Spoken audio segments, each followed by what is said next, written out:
Hello friends, मैं एक बार फिर से उपस्थित हूँ कहानी सफ़र इश्क का अगला भाग लेकर।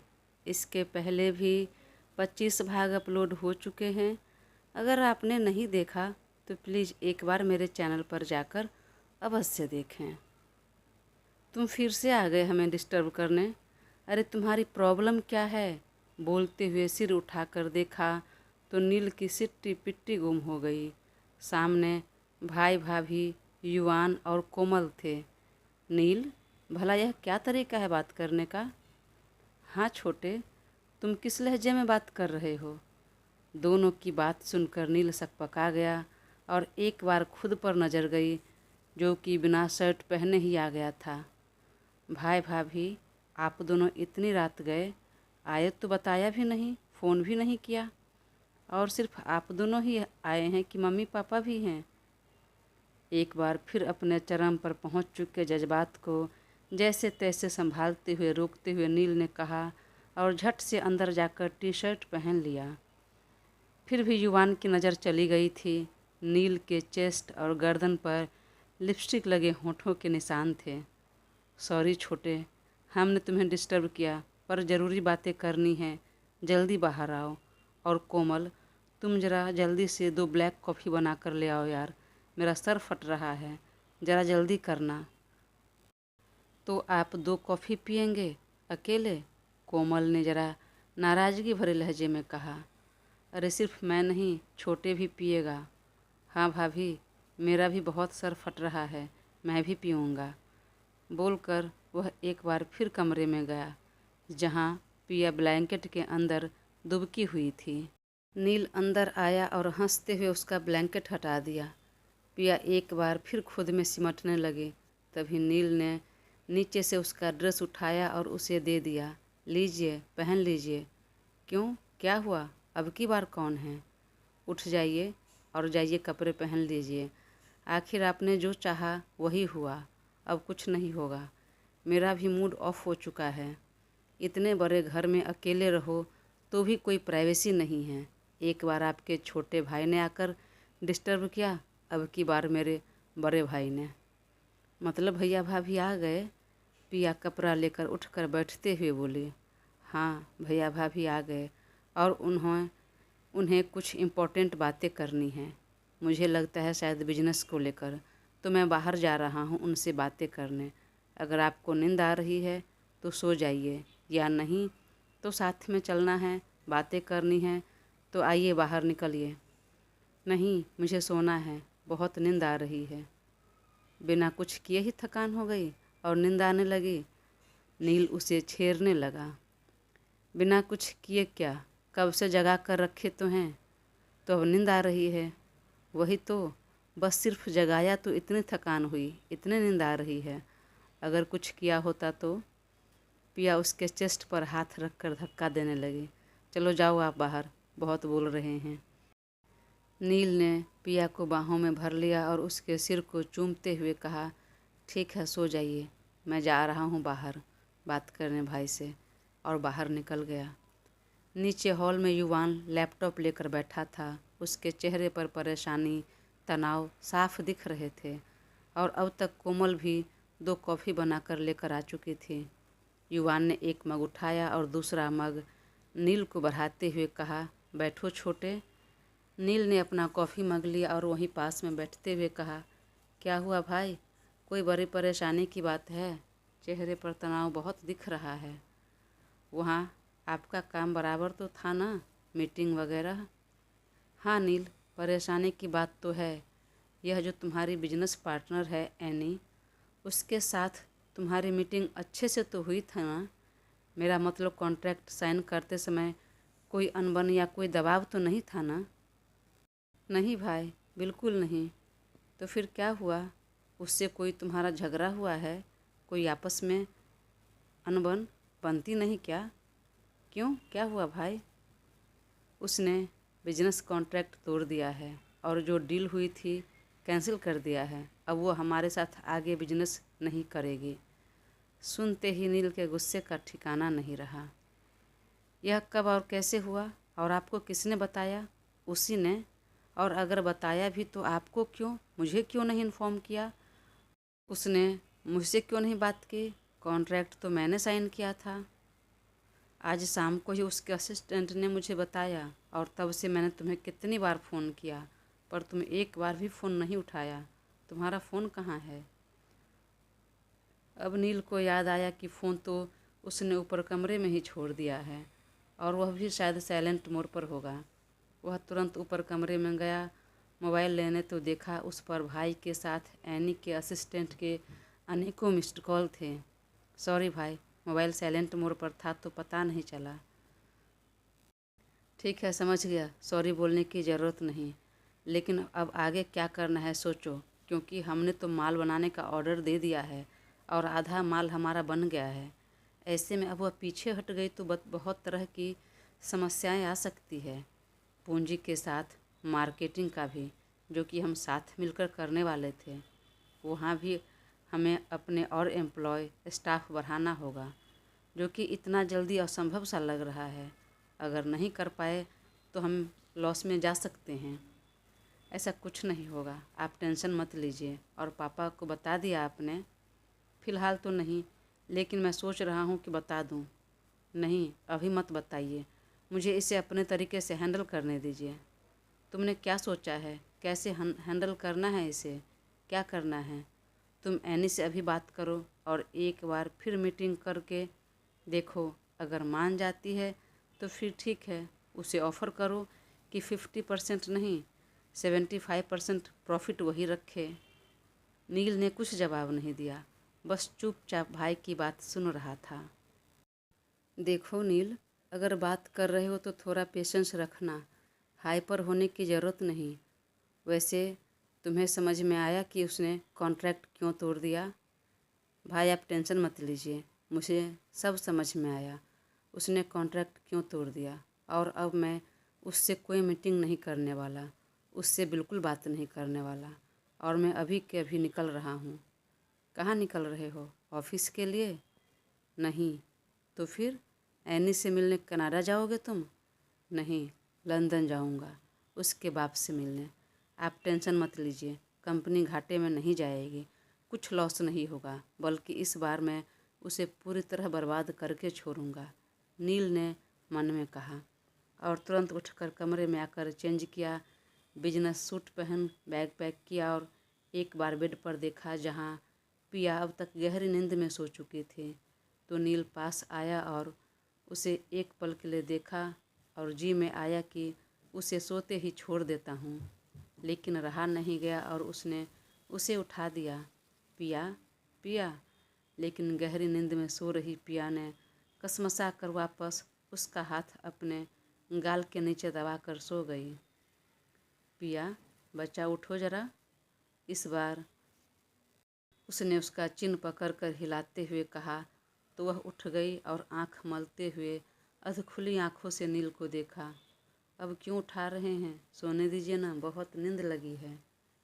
हाँ, सो जाना मेरी जान, लेकिन मुझे आपसे कुछ बात करनी थी। तब उसने आंखें खोलकर देखा और नील को रेडी देखकर झटके में उठकर बैठ गई और ज़रा घबराती हुई बोली, आप रेडी हो गए क्या? क्या हुआ, अभी कहाँ जा रहे हैं? नील ने हाँ में सिर हिला दिया। पर इतनी रात गए कहाँ जा रहे हैं? नील ने पिया के गले में बाँह लपेट उसे अपने सीने से लगा लिया। फिर उसका चेहरा उठाकर आंखों में देखते हुए कहा, बच्चा, कुछ अर्जेंट काम आ गया है तो मुझे निकलना होगा और हो सकता है थोड़ा समय लग जाए, तो आप अपना ध्यान रखना, अच्छे से रहना। भैया भाभी है यहाँ पर, कल मम्मी पापा भी आ जाएंगे, तो आप सबके साथ अच्छे से रहना। फिर भी अगर आपका मन यहाँ न लगे तब भाई के साथ अपने मम्मी पापा के घर चले जाना। पिया ने चौंक कर देखा। आप कितने दिनों के लिए जा रहे हैं? टाइम लगेगा, हो सकता है शायद महीना भर भी लग जाए। अचानक बिजनेस में कुछ प्रॉब्लम आ गया है, इसलिए निकलना होगा बेबी। और तभी याद आया कि पिया की माँ का बिहेवियर। पिया को धक्का देना, तो फिर से उसका गाल थपथपाते हुए कहा, नहीं, आप यहीं रहना, पर मुझे थोड़ा वक्त लग जाएगा। ठीक है, आप जाइए, मैं यहाँ रह जाऊँगी। वैसे हो क्या गया है, क्या प्रॉब्लम आ गई? मैं आपको सब बताता हूँ आकर। और एक बार फिर पिया का माथा चूम कर निकल गया। पिया भी बेड से उतर कर नीचे आई। वह खुश तो थी लेकिन फिर भी हल्की मायूसी चेहरे पर आ गई थी। उसने ज़रा गंभीर होकर कहा, जल्दी लौटूंगा, लेकिन अपना ख्याल रखना बेबी। मैं रोज़ कॉल करूंगा आपको। और हाँ, अपना प्यार हम अब अच्छे से कंटिन्यू करेंगे बाद में। पिया ने मुस्कुराकर हाँ में सिर हिला दिया। वह बाहर निकला तो भाई भाभी को बोला, भाभी पिया का ध्यान रखिएगा। अरे जाओ छोटे, यह भी कहने की बात है, कोमल ने उसकी पीठ थपथपाते हुए कहा। वहीं युवान ने कहा, नील अगर तुम चाहते हो तो पिया के साथ लेकर चले जाओ, वह भी अकेली यहाँ रहेगी। भले ही हम लोग रहेंगे लेकिन वह तो तुम्हें मिस करेगी ही। नहीं ब्रो, उसे यहीं रहने दीजिए, मुझे वहाँ काम है और काम के सिलसिले में मैं इसे समय नहीं दे पाऊँगा। तब वह और ज़्यादा अकेलापन फील होगा, अकेली पड़ जाएगी। इससे अच्छा है यहाँ परिवार के बीच रहे। फिर वह भाई भाभी का पैर छुआ और एक बार पलट कर पिया को देखा, बाय किया और एक फ्लाइंग किस देकर निकल गया। नील रुको, मैं तुम्हें एयरपोर्ट छोड़ देता हूँ। ज़रूरत नहीं है भाई, मैं नवल को बुला रहा हूँ, आप आराम कीजिए। और वह कार में बैठकर स्टीयरिंग थामा और निकल गया। इधर कनाडा में जिया अखिल का बहुत ख्याल रख रही थी। खाने पीने से दवाई तक, डॉक्टर को से चेकअप करवाना, सब चीज़ का अच्छे से ध्यान रखती थी। लेकिन अगर उसकी बात करें उसकी ज़ुबान की, तो वह कैंची की तरह चलती थी, उसमें ज़रा भी परिवर्तन नहीं हुआ था। एक दिन अखिल बैठकर टीवी देख रहा था, वहीं जिया अपने लिए ओट्स बनाकर ले आई, पर उसने एक प्लेट अखिल की तरफ बढ़ाते हुए कहा, लो इसे खा लो। क्या तुम रोज़ यही बनाकर ले आती हो? मुझे नहीं खाना, मुझे ओट्स बिल्कुल पसंद नहीं, खा खा कर ऊब गया हूँ, प्लीज़ मेरे लिए कुछ और बना दो। जिया ने उसकी थाली में स्पून ज़ोर से रखते हुए कहा, देखो अपनी पसंद ना अब बदल दो, ज़रूरी नहीं तुम्हें जो पसंद आए वही मिले, और जो बना कर दे रही हूँ उसके लिए थैंक यू कहो और चुपचाप खाओ। कुछ और नहीं बनेगा, मैं नहीं बनाऊँगी, जितना करूँ वही कम लगता है इनको। अखिल चौंक कर उसको देखा। उसकी यह बातें, अपनी पसंद बदल लो, सीधे उसके दिल पर जाकर लगी। बात तो इस लड़की की सही है, अपनी पसंद बदल लो। वाकई उसे अपनी पसंद तो अब बदलनी होगी, उसकी पसंद तो अब किसी और की हो गई। वह मन ही मन सोचते हुए जिया को एकटक देखने लगा तो वह और ज़्यादा चिढ़ गई। ऐसे क्या घूर रहा है, मैं कुछ अलग कुछ स्पेशल नहीं खा रही हूँ, वही ओट्स मैं भी खा रही हूँ, तो खा लो तुम भी, वरना भूखे रह जाओगे। नहीं, मैं नहीं खा रहा। देखो मैं तुम्हारी नौकरानी नहीं हूँ जो मैं तुम्हारे इतने नखरे उठाऊँ। खाना है तो खाओ वरना जाने दो। हाँ, मैं नहीं खा रहा। और नखरे नौकरानी नहीं अपने उठाते हैं, वह मन ही मन बोला। पर जिया ने तुरंत उसके आगे से प्लेट ले लिया और वह ओट्स भी खा लिया। फिर से एक बार भी नहीं पूछा अखिल को। वह गुस्से में कहा, मेरी थाली भी खा गई, अरे तुम इंसान है या राक्षस, कितना खाती है? तो अब तू मेरे खाने पर भी नज़र लगाएगा? मैं कितना काम करती हूँ वह तो तुझे नहीं दिखता है। जिया अपने कमर पर हाथ रख बोली और फिर प्लेट अंदर लेकर किचन में चली गई और कुछ देर बाद एक सूप का बाउल लेकर आई और उसके सामने रख दिया। लो इसे पी लो। गरम गरम सूप देखकर अखिल खुश हो गया। थैंक यू सो मच जिया, तुम बहुत अच्छी हो यार। हाँ हाँ, तुम्हारी पसंद का सब कुछ करके दूँ तो मैं बहुत अच्छी हूँ, वरना मैं तो बहुत बुरी हूँ, मुँहफट हूँ, राक्षसी हूँ। मुझे बोलने का तमीज़ नहीं, लहजा नहीं है। जो मेरे साथ रहेगा उसकी खैर नहीं, उसके ज़िंदगी की वाट लग जाएगी। अखिल चुपचाप सुन रहा था। जब उसका बोलकर हो गया तो वह चुप हो गई। उसने कहा, एक सांस में तुम इतना ही बोलती हो? अरे और कुछ बोलो। क्यों, इतने में मन को सुकून नहीं मिला? नहीं मिला यार, तुम इतना अच्छी बोलती जो हो कि लगता है सुनता रहूं। यह तुम्हारी चाशनी में डूबी हुई मीठी मीठी बातें। उफ़, वैसे तुम बचपन से ही इतना मीठा बोलती हो या बाद में बोलने लगी? जिया को अब और रहा नहीं गया। उसने अखिल के आगे से सूप का बाउल लिया और फटाफट स्पून से पिलाने लगी। वह इतना जल्दी जल्दी पिला रही थी कि अखिल चाहकर भी कुछ नहीं बोल पा रहा था। जैसे ही सूप खत्म हुआ तो उसका मुंह साफ करके उसे बेड पर लिटा दिया और ब्लैंकेट ऊपर डाल दिया। अपना मुंह बंद रखो, अगर अपनी खैरियत चाहते हो तो। अखिल मुस्कुराते हुए कुछ देर तक कंबल के नीचे दुबका रहा, फिर अपना सिर बाहर निकालकर उसे कुछ देर तक देखा और कहा, जिया? उसने पलट कर देखा। हाँ, भौंक। अखिल ने कुछ नहीं कहा। अरे बोल, क्या हुआ? पास आओ ना। वह पास आई तो उसे अपना वॉलेट देते हुए कहा, इसमें से क्रेडिट कार्ड ले लो और जाकर तुम शॉपिंग कर लो अपने लिए। वह भौं सिकोड़ते हुए कहा, किस खुशी में? तेरी सगाई हो रही है या शादी हो रही है? अरे नहीं यार, तुम्हारे पास कपड़े नहीं हैं। कब से तुम 2-3 कपड़े ही पहन रही हो, इसलिए बोला। जाओ ले लेना, अगर और भी कुछ लेना हो तो ले लेना।